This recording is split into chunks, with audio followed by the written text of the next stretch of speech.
What's up, BookTube? I just wanted to take the time, since it's been a while, to read some Emily Dickinson poetry. That's it. That's the post. I kind of want to maybe even start a series where I read some of my favorite Dickinson poems and discuss, why I find them beautiful, why they're important to me, and not even necessarily have a discussion about it. Just have a reading of some of her poems and have somewhere to archive them on YouTube. I know they're all over the place on YouTube. You can find much better readers and much better discussions. I'm selling myself short here, I hope. Not so much. But I at least want to talk about one of my favorite writers, and Emily Dickinson.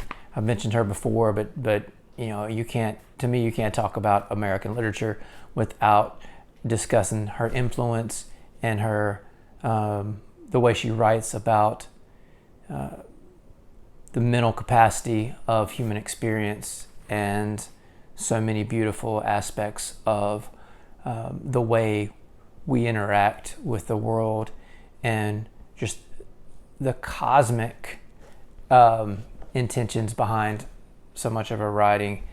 She can find the most amazing metaphors for depression, for the joyous experience of life as well. And often, in the first two poems that I'll read today, there won't be much discussion about them, but they use the idea of the brain as encompassing more than the universe, right? The power of the mind to perceive and capture and experience things greater than ourselves, physically, materially greater than ourselves. It all is contained and more. There's a surplus within the mind, and a physical representation of the brain, specifically in these two poems, widens to become something larger than anything that we can see, but we can imagine. And I think that's the distinction.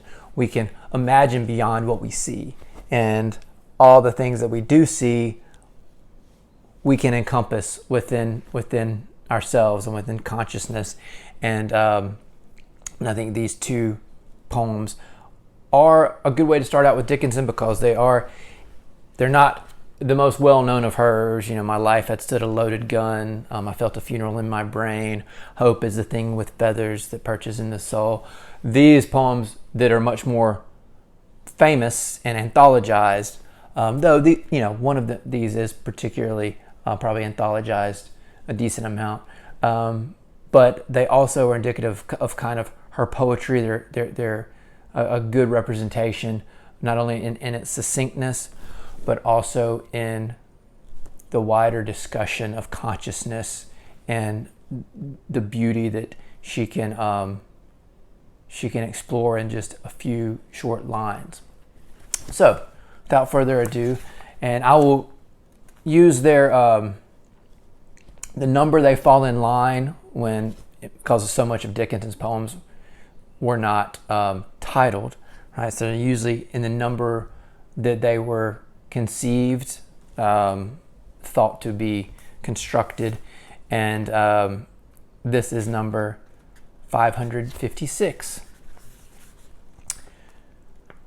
The brain within its groove runs evenly and true, but let a splinter swerve.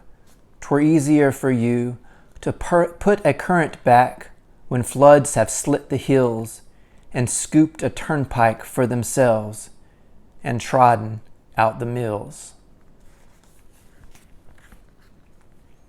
This next poem is poem 632. The brain is wider than the sky, for, put them side by side, the one the other will contain, with ease and you beside. The brain is deeper than the sea, for hold them blue to blue, the one the other will absorb, as sponges buckets do. The brain is just the weight of God, for heft them pound for pound, and they will differ if they do, as syllable from sound. So those are the two poems for today. I do think not just in the fact of using the brain as a linking noun between the two, but also the idea that the brain can hold so much more than we can even perceive. We can imagine beyond that. And it's so powerful that if a groove within it is split, it's easier to try to bring the floods back from a slit in the hills, right? There's an impossibility there in both scenarios, but the brain is the more powerful and more impossible to correct. The no physicality can do that. You can take different technology and cover the hills and return the floods, return the water. You can't do that within the mind. And I think that the metaphysical aspect of that is what's wonderful about Emily Dickinson. She'll take something so grounded and so earthy and then split it, and it becomes something metaphysical and beyond what our eyes can perceive. Only our consciousness can really construct the ideas that are taking place within the poem. And the idea in the second poem that the brain is wider than the sky. Again, that idea that everything is contained within us. And it's important that she does mention God, because a lot of her poems have a hymn-like structure, a religious intonation, and very much I won't say it in an ironic way, she was very much influenced and read deeply into the Bible, but in a way that she takes it and uses it for her own purposes to discuss the nature around her and the ability of the consciousness to be, in fact, the weight of God, what we perceive as God. And so there are a lot of aspects there. I think these are both two really great poems that set up Emily Dickinson's kind of her poetry in a lot of different ways. Of course, she expands beyond that to many other beautiful discussions of nature and love and loss and grief and so much life in so many different ways in such a few short lines. And her poetry and stanzas are just so wonderfully constructed. So those are our first two poems for the Dickinson read-along. So I'll try to have some more of these along the way, as maybe on at least a weekly basis, where I'll just read some of Dickinson's poems. All right, take care.